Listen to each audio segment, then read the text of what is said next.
You know, sometimes you're on YouTube and they start to give you like these inspirational videos on how to be more productive with your time or how to get off of YouTube, how to stop spending so much time on your screen. I realized that that is when they know they have you right where they want you. How can the problem be the solution? How can the problem ever give you the solution to the problem? It's pure psychotic. It's manipulation. Yeah.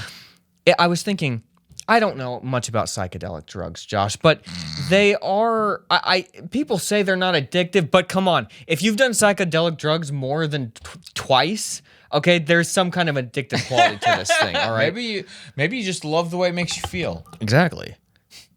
So, but I could stop anytime. Well, there's one mushroom that you take, and it makes. I'm gonna act like I know something I don't. But you see, people are gonna die laughing if I'm gonna say this totally wrong. But there's a mushroom, like I get at Aldi. Yes, there's this sliced or whole. I don't know. I think crushed. But there's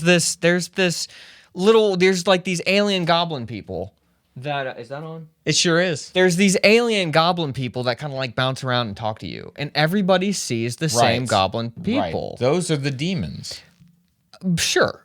I don't know, but what I'm saying is those goblin people, they always tell somebody some truth about themselves. Okay. Maybe they're angels. But imagine but what I'm saying is imagine the psychedelic drugs that are addictive, say. Yes. They're giving you the solution. I see, yeah. Yeah, they're giving you the solution to your problem in life, but you have to keep going back to the addictive drug to then get the solution to the problem. Yeah. When the solution to the problem is to just, of your life, is to just stop. Like, stop partaking in this stuff. Yeah. You're not going to some sage who's like, giving you the answers. Yeah.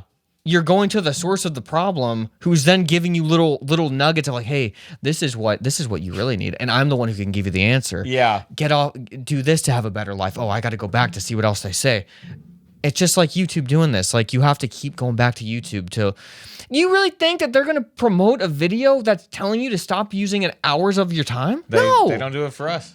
No, they don't. There's no way they would do that. And so, you're in too deep. You need to, if you start seeing those videos that tell you how to get off of YouTube or how to stop having screen time, you need to just not watch the video and just completely get off of your phone, like for a solid 2 days. Yeah.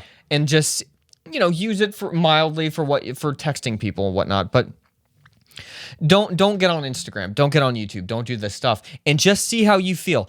See if you feel better after 2 days than if you watched once you get down that hole of those videos. They just keep showing you them. See if you feel better. That reminds me of that game, The Stanley Parable. You remember that game, The Stanley Parable, about the guy who realizes he's trapped inside of a video game? No. And the narrator is like narrating. Oh, you told me about it. Everything he has to do. I haven't played it. Or whatever. Yeah. If you don't do what the narrator tells you to do, the narrator like changes what's happening. That's right. What you're doing makes sense. My favorite ending of that game, because there's many endings, but my favorite ending of the game is when you finally realize that the only way that you're going to get untrapped from this video game is literally just to turn the game off. There's no actual ending. That's cool. It's not like you turn the game off and then when you turn it back on, you get rewarded. You literally just stop playing. And that's awesome. That's the ultimate ending. And it feels anticlimactic, but then you think, no, that's the perfect ending to this game. That's awesome.